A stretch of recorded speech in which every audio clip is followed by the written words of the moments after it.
Eh bien, salut à tous, nous voici dans la deuxième partie ou la deuxième vidéo de notre série de démonstration de notre système informatique nommé e-scolaire. Après avoir étalé toutes les fonctionnalités de e-scolaire, nous voici maintenant dans la partie pratique pour vous montrer comment cela fonctionne. Premièrement, quand vous ouvrez le programme, il y a une interface d'authentification. Donc ça va vous demander, comme vous pouvez le constater ici en haut, on vous dit veuillez vous connecter avec votre compte d'utilisateur s'il vous plaît. Donc il faut avoir un compte d'utilisateur, un nom d'utilisateur et un mot de passe. Et comment avoir un compte pour ouvrir le programme? Premièrement, ce programme, quand nous l'avons conçu, nous avons créé un compte par défaut qui serait donné aux utilisateurs. Donc à l'installation du programme, on va donner ce mot de passe, ce nom d'utilisateur et ce compte par défaut à nos clients.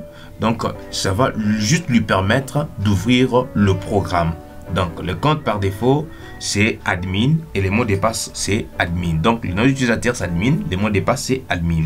Je vais me connecter, admin, le mot de passe admin. Voilà, je pars juste sur le bouton cliquer, le bouton connecter, je clique directement, on me dit accéder et bienvenue William. Donc le nom qui est par défaut, le nom de cet utilisateur c'est William. C'est pourquoi vous avez vu ici où on m'a souhaité le message de bienvenue William. Voilà, et directement je vais accepter. Voilà, et le programme vient de s'ouvrir. Qu'est-ce que nous allons faire maintenant? Premièrement, ça c'est la page d'accueil. Nous allons dans cette vidéo expliquer la page d'accueil, parce que vous voyez sur la page d'accueil il y a plusieurs trucs, des 0, de 3, des 45, de 17, des 10, des 7, des boutons, bon, des bonjours, tout ça. Et vous voyez des cercles, non école, bon, tout ça, ça vient d'où? C'est l'importance de cette vidéo. Nous allons juste premièrement expliquer l'importance et aussi cette page d'accueil. Voilà, premièrement, avant d'aller sur l'interface accueil, vous constaterez que ici en haut, ici nous avons le logo de e-scolaire et ici nous avons les 3 boutons. À droite nous avons 3 boutons, ici nous avons e-scolaire. Les 3 boutons qui se trouvent à droite, à ma droite, donc chaque bouton a sa fonctionnalité. Nous avons premièrement le bouton rose clair, le bouton rose, le bouton vert clair et le bouton noir. Le bouton noir, son rôle ou bien sa fonctionnalité c'est quoi? Donc lui, quand vous appuyez sur le bouton noir, l'interface de la fenêtre, donc cette fenêtre ici prend maintenant tout l'écran de mon ordinateur. Donc juste je vais vous expliciter cela par je vais ouvrir un dossier. Quand j'ouvre un dossier, vous voyez ce dossier, je vais essayer d'en montrer. Voilà, le dossier, je viens d'ouvrir le dossier, la fenêtre elle est un peu petite là. Maintenant je vais agrandir la fenêtre. Pour agrandir la fenêtre, je vais juste appuyer au milieu là où il y a la petite case. Donc quand j'appuie au milieu, j'agrandis la fenêtre. Quand j'appuie ici, je masque la fenêtre et je peux ouvrir la fenêtre. Me permettez? Ok. Voilà. Ici c'est pour supprimer la fenêtre. Voilà. Maintenant ici, nous n'avons pas ici les boutons supprimés. Donc notre troisième bouton qui est le bouton noir, c'est le bouton qui nous permet d'agrandir la fenêtre. Si j'appuie sur le bouton noir, directement vous voyez que la fenêtre du programme prend tout l'écran de mon ordinateur. Donc maintenant le bouton vert clair c'est juste pour amoindrir, pour miniaturiser, pour diminuer la fenêtre, et les boutons rose c'est juste pour masquer la fenêtre. Voilà, ça c'est l'importance de ce 3 boutons. C'est très capital, parce que je peux avoir peut-être je suis en train de travailler sur le programme a fait toute l'interface de l'écran de mon ordinateur et que je vais ouvrir un autre dossier, qu'est-ce que je peux faire? Je vais d'abord diminuer la fenêtre. Là, ça peut me permettre d'entrer dans n'importe quel dossier, n'importe quel document où je vais encore, je ne sais pas, faire des modifications, faire je ne sais pas quoi moi. Voilà. Et pour bien commencer, je vais agrandir. Et voilà, dans la deuxième ligne, nous avons des boutons, des différents boutons. Premièrement, premièrement, permettez un peu, mon clavier ou bien ma souris a un petit problème. Voilà. Premièrement, nous avons le bouton fichier, nous avons les boutons frais, nous avons les boutons finances, nous avons les boutons personnels, nous avons les boutons matériels, nous avons les boutons rapport général et nous avons les boutons utilisateur. Donc, on va aller petit à petit pour que vous compreniez très bien le programme. Voilà. Et dans le bouton fichier, nous trouvons élèves. Donc là, nous trouvons la gestion des élèves. Là, nous trouvons gestion des classes. Nous trouvons le paramètre. Nous trouvons déconnecter. Nous trouvons le bouton info. Et dans le bouton frais, nous trouvons ajouter le frais et détails sur le paiement des frais. Si vous voyez, il y a un petit sous-menu qui est sorti. Là où vous voyez liste des élèves en ordre, liste des élèves avec dette, détails sur le paiement d'élèves. Et du côté finance, vous voyez, il y a aussi 4 boutons qui s'affichent, 4 boutons qui s'affichent. Nous avons le bouton paiement, nous avons les boutons dépenses, nous avons le bouton liste des dépenses, nous avons le bouton historique des paiements. Du côté personnel, vous voyez, il y a beaucoup de boutons qui s'affichent. Nous avons le bouton personnel, nous avons le bouton générer la carte de service, nous avons le bouton nombre de jours du travail, nous avons le bouton gestion de présence, nous avons les boutons détail absence, nous avons les boutons prime du personnel, nous avons les boutons avance sur salaire, nous avons les boutons bulletin de paye, nous avons les boutons historique qui affichent aussi un petit sous-menu historique des présences et historique de paye. Voilà, maintenant nous allons dans le bouton suivant qui est le matériel. Donc là, on parle de la gestion des matériels. Ici, c'était la gestion des finances. Ici, c'était la gestion du personnel. Ici, maintenant, c'est la gestion des matériels. Les matériels scolaires, les matériels académiques. Parce que c'est un programme qui est utilisé pour aussi les universités et les écoles, que ce soit privées, que ce soit publiques. Voilà. Ici, dans le bouton matériel, on trouve 3 boutons. Et nous avons le bouton matériel, nous avons le bouton gestion de stock et nous avons le bouton historique des livraisons.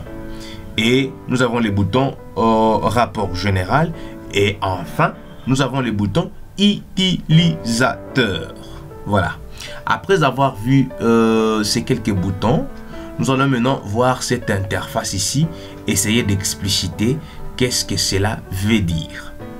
Premièrement, vous voyez ici, il y a des couleurs différentes. Donc, des cases coloriées dans de différentes couleurs, quoi. Donc, par exemple, ici, nous avons la première case, cette petite interface ici, qui parle des paiements journaliers. Donc, les opérations des paiements qui s'effectuent par jour, le montant total d'argent, le montant total des frais payés par les élèves, par les étudiants, par jour, s'affiche sur ces petits champs. Si vous voyez le détail, ici nous avons mentionné total montant payé par jour et enregistré dans la base de données. Et ici, dans la petite case, la deuxième petite case, vous voyez le montant des dépenses journalières. Donc, toutes les dépenses effectuées, que ce soit, je ne sais pas moi quoi, SNEL, rejet de eaux, l'achat de matériel, tout l'argent, donc tout l'argent sorti qui parle de dépenses, le montant est affiché ici. Donc, parce que ceci vous permet à l'administrateur, quand il se connecte au programme, directement, le fait de voir juste les tableaux de bord, ça lui donne déjà une idée de ce qui a été effectué journalièrement. Voilà, ici vous voyez total de montant de dépenses du jour enregistré dans la base de données. Ici, dans la troisième case qui est coloriée en crimson, voilà, ça c'est la couleur crimson. Et aussi, vous voyez ici, on mentionne les nombres d'élèves avec dette. Donc, tous les élèves qui ont des dettes, des différents frais confondus, donc leur nombre, on les affiche. Par exemple, s'il y a un élève qui a 3 dettes, par exemple, la dette des frais des bulletins, il a payé une partie, il reste une partie. La dette des frais de pratique, il reste. Donc, on va afficher qu'il a 2 fois. Donc, cet élève-là, il doit payer 2 fois sa dette. Donc, s'il a la dette 5 fois, on va afficher ici 5 fois. Et on affiche là tous les nombres maintenant des élèves. On va les afficher ensemble. Et quand on prend toutes juste leur nombre, c'est maintenant qu'on va afficher tous leurs nombres ici. Et ici maintenant, dans la 4e case qui est peint en bleu ciel, ici nous voyons les montants total des dettes. Donc tout l'argent, tous les restes, les élèves ont payé des parties, les étudiants ont payé des parties, et il reste une partie qui doit être ajoutée. Et le montant général de tous les étudiants qui ont des dettes, tous les élèves qui ont des dettes est affiché ici. Et la 5e case qui est peint, c'est pas moi, en gelé, je crois. Et ici, on nous montre le nombre total des élèves de l'établissement. Donc, l'établissement a les élèves de 4e, première, 2e, scientifique, péda, c'est pas moi quoi, primaire, maternelle. Et tous les nombres des élèves, on les affiche ici. Et vous voyez ici maintenant, c'est en détail. Il y a les anciens, il y a les nouveaux, il y a les exclus et les abandons. Par exemple, ici, nous avons le total, le nombre total des élèves déjà inscrits dans ce programme, dans l'établissement. Ils sont au nombre de 17. Dans le nombre de 17, nous trouvons les anciens, ils sont au nombre de 10 et les nouveaux, ils sont au nombre de 7. Ici, si vous voyez exclu ou soit abandon, il est à 1. Pourquoi on n'a pas mis ce nombre ici? Parce que ce nombre ici ne serait pas compté dans le nombre des élèves qui sont en cours d'études. Donc, c'est ce nombre ici, et n'étudie plus dans l'établissement en question. C'est pourquoi le nombre ici ne fait pas partie de cette totalité générale des élèves de l'établissement. Donc ici, ça vous montre juste le nombre des élèves qui ont abandonné ou le nombre des élèves qui ont été exclus. Voilà. Ici, dans la 6e case, on nous montre quoi? On nous montre le nombre total des personnels. Il y a des professeurs, il y a des comptables, il y a les administrateurs, il y a donc le nombre total de tous les employés de l'établissement. On affiche leur nombre ici. Et dans le rapport général, vous allez voir comment on va aussi afficher le nouveau, les anciens et ceux-là qui ont abandonné ou bien qui ont quitté l'école. Soit je ne sais pas, il a trouvé une embauche quelque part, soit il a trouvé, soit il n'enseignait pas bien, il a été exclu. Donc on va montrer leur nombre. Tout ça c'est pour vous permettre à être à la une à toutes les informations et s'effectuent dans votre établissement. Et vous voyez ici, nous avons nom école, ici on a écrit logo. Donc c'est que quand vous ouvrez le programme, la première chose à faire, vous devez actualiser ou bien vous devez d'abord actualiser ou bien mettre à jour le paramètre. Donc quand vous allez mettre à jour le paramètre, ça nous allons voir dans la vidéo suivante.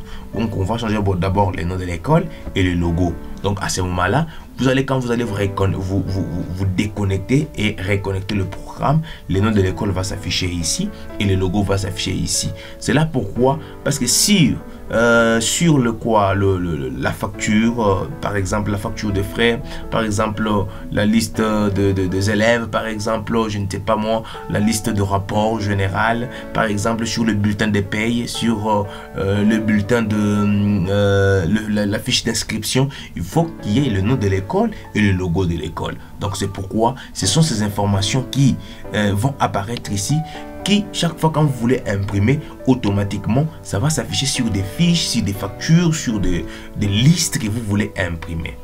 Et en dernière position, si vous allez voir ce cercle graphique va juste nous montrer la façon dont on travaille selon l'année académique. Par exemple, l'année 2020, le montant déjà encaissé, c'est 105 $. Donc ici, nous avons enregistré ces programmes avec deux devises. Le premier, c'est le franc congolais, le deuxième, c'est le dollar. Moi, je veux toujours conseiller à ceux-là qui utilisent les programmes de l'utiliser en franc congolais, et le dollar, ça va leur permettre juste de convertir, s'ils veulent convertir, s'ils veulent, je ne sais pas moi quoi, convertir en dollars, voir combien ça donne en dollars, tout ça. Nous avons déjà mis un compteur des convertisseurs, donc on convertit les francs en dollars ou le dollar en francs. Donc on va voir tout ça, on va y arriver. Donc ce cercle graphique, ça vous montre juste les entrées par mois, donc par an. Donc ce qui a été encaissé, ce qui a été entré par an. Donc on affiche la somme ici et on affiche l'année ici. 2021 va s'afficher, 2022 va s'afficher, 2023 va s'afficher. Et c'est selon les années académiques. C'est selon les années académiques. Et voilà, nous sommes arrivés à la fin de la vidéo. Nous vous disons merci de nous avoir suivis. Et il y a encore beaucoup de choses que nous allons étudier avec vous pour ce programme. Nous sommes encore au début dans la deuxième vidéo. N'oubliez pas de mettre un petit pouce et de vous abonner à notre chaîne pour ne pas rater toutes les notifications à chaque fois que nous publions des vidéos. Et nous vous disons merci et bye.